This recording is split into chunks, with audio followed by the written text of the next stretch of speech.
हम कुछ सम situational preposition की, ठीक है। तो देखिए स्टार्ट करते हैं। देखिए अगर हम बात करें एग्री के बाद हम दो प्रीपोजिशन का यूज़ करते हैं, एक टू का यूज़ करते हैं, एक विथ का यूज़ करते हैं, ठीक है। एग्री का मतलब होता है सहमति होना, ठीक है ना, सहमति होना। एग्री के बाद हम दो प्रीपोजिशन का यूज़ करते हैं, एक टू का यूज़ करते हैं, एक विथ का यूज़ करते हैं, ठीक है। अब देखिए एग्री टू का यूज़ हम वहाँ पे करते हैं जब हम किसी के बातों से या प्रस्ताव से सहमति हो जाए। जब आप किसी के बातों मतलब किसी के बात अथवा अगर उनके प्रस्ताव से आप सहमत हो जाते हैं तो वहाँ पे आपको एग्री के बाद प्रीपोजिशन टू का यूज़ करना है, ठीक है ना। इसका यूज़ करना है प्रीपोजिशन टू का।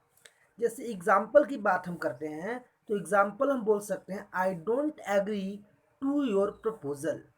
आई don't agree to your proposal. तो आपको एग्री के साथ टू का यूज़ करना है।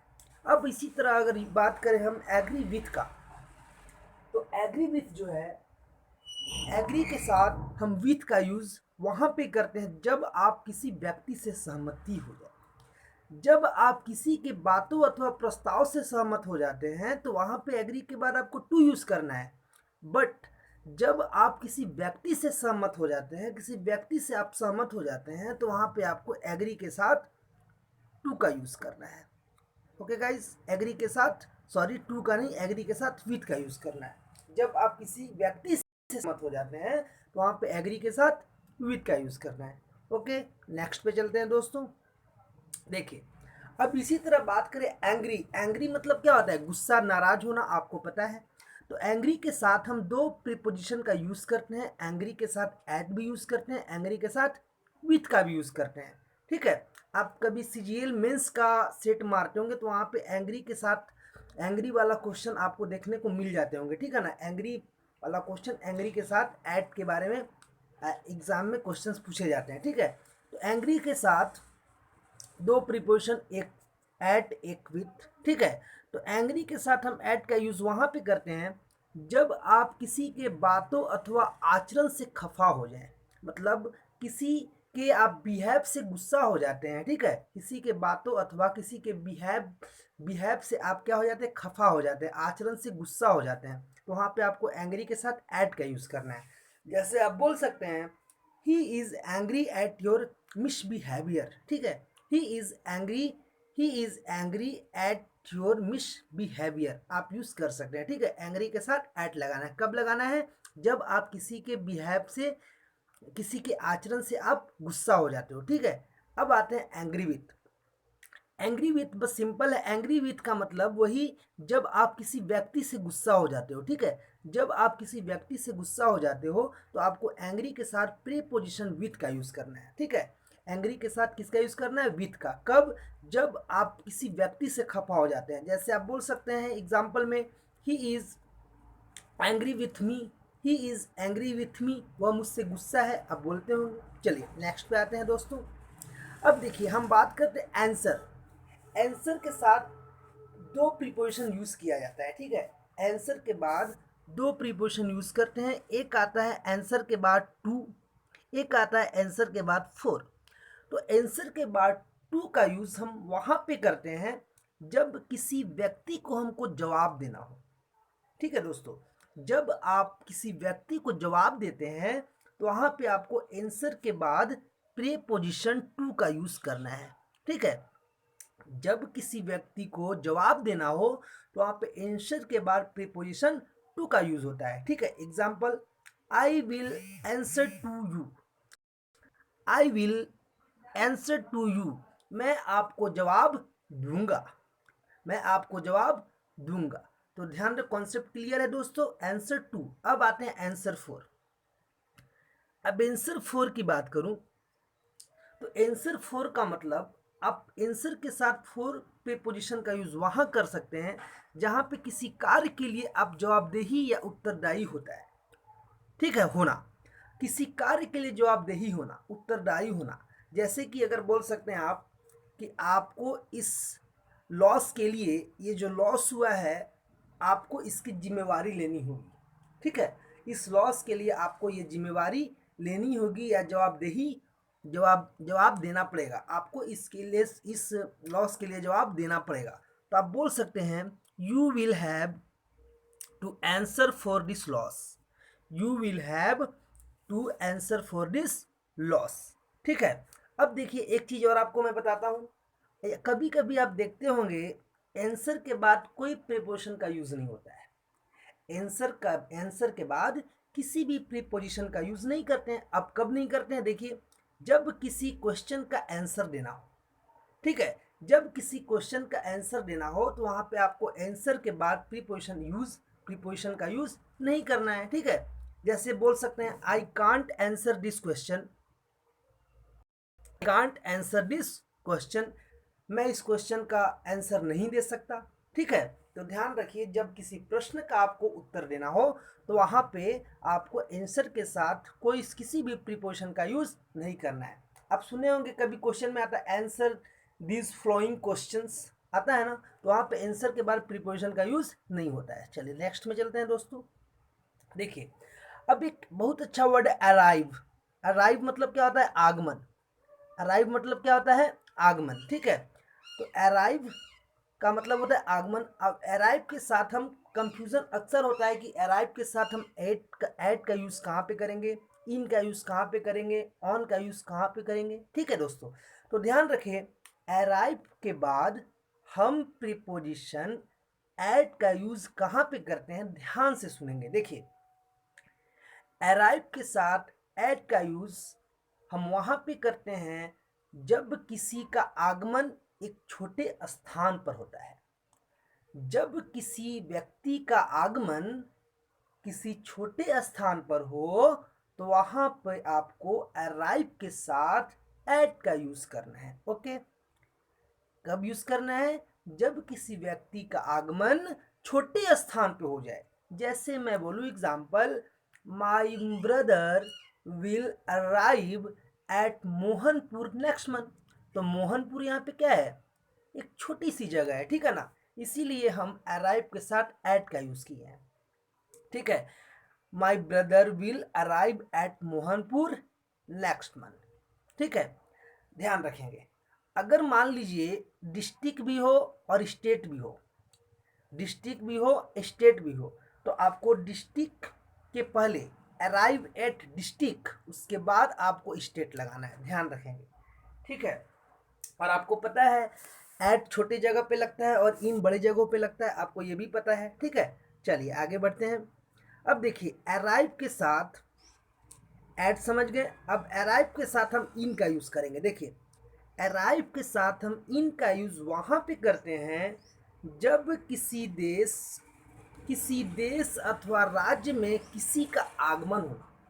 अराइव एट छोटे स्थान पे आगमन होना, अराइव इन किसी देश अथवा राज्य में किसी का आगमन होना। ठीक है, जैसे he will arrive in India next month, he will arrive in India next month, वह अगले महीने इंडिया में आगमन करेगा, आगमन होगा। ठीक है, तो यहाँ पे आपको अराइव के साथ इन का यूज़ करना है। कब करना है, जब किसी देश राज्य में किसी का आगमन हो जाए। चलिए अब आते हैं अराइव ऑन। अराइव ऑन आपको पता है किसी ट्रेन का प्लेटफॉर्म पे आगमन होना। ठीक है, किसी भी ट्रेन का प्लेटफॉर्म पे आगमन होना, वहाँ पे आपको अराइव ऑन का यूज़ करना है। जैसे the train is arriving on platform number 3, the train is number 3। तो ध्यान रहे, एनी प्रॉब्लम। चलिए आगे बढ़ते हैं। अब देखिए अब एक बहुत अच्छा वर्ड है डाई। ठीक है, कौन सा वर्ड है, डाई, जिसका मतलब होता है, डाई मतलब होता है मरना। ठीक है ना, डाई डाई मतलब होता है मरना। अब देखिए डाई के साथ हम ऑफ का भी यूज़ करते हैं, फ्रॉम का भी यूज़ करते हैं, इन का भी यूज़ करते हैं।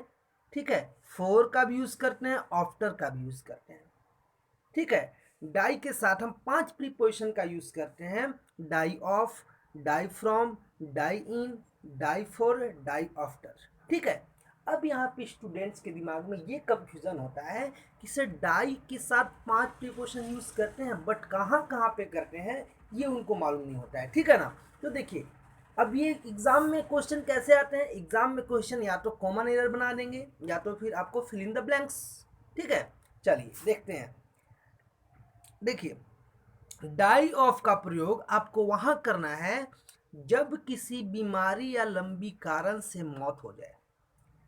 जब किसी लंबी बीमारी या लंबी कारण से मौत हो जाए तो वहां पे आपको डाई के बाद ऑफ का यूज करना है। डाई के बाद क्या यूज करना है, ऑफ का यूज करना है। जैसे बोलेंगे ही डाइड ऑफ कैंसर, ठीक है, ही डाइड ऑफ कैंसर, ये क्या है, बीमारी है, ठीक है ना। अब आते हैं डाई फ्रॉम।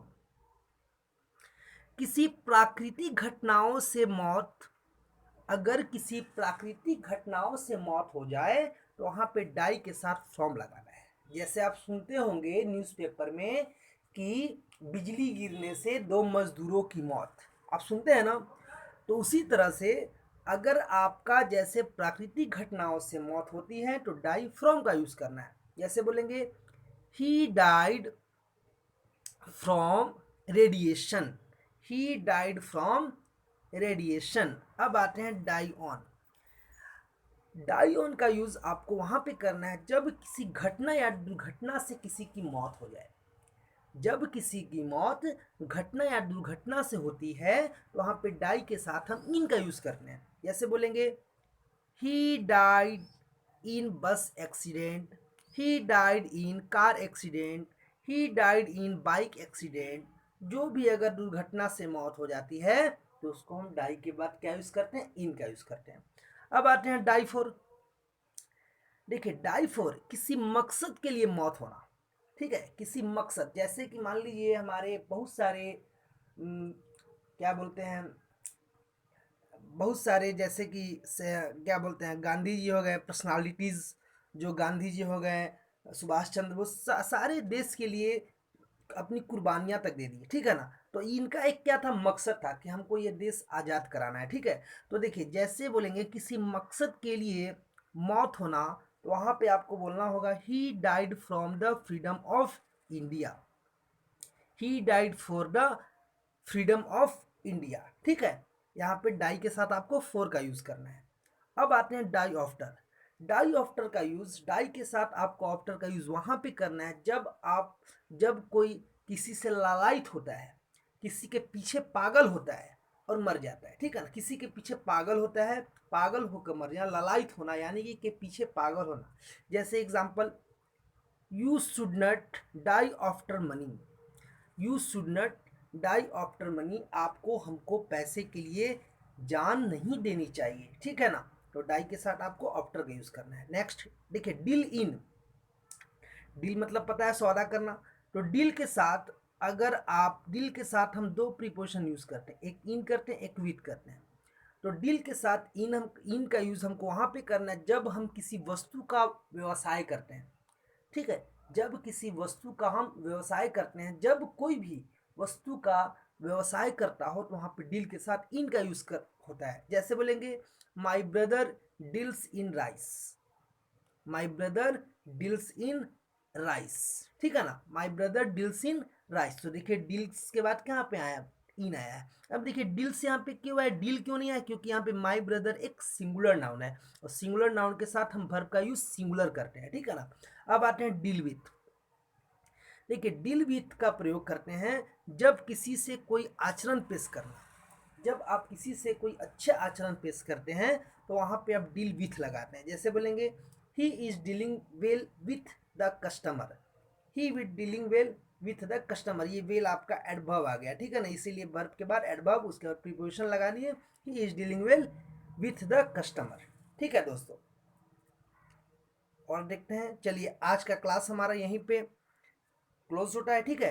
अब हम आपको कुछ रेशियो प्रोपोर्शन के भी क्वेश्चन डालेंगे, ठीक है। आज आप जरूर देख लीजिएगा और दोस्तों लाइक करना, सब्सक्राइब करना, शेयर करना ना भूले ताकि आपको आगे आने वाली वीडियो ताकि आपको मिल सके। अच्छे अच्छे क्वेश्चन मैं आपको प्रैक्टिस कराने वाला हूँ, ठीक है। चलिए तब तक के लिए बाय।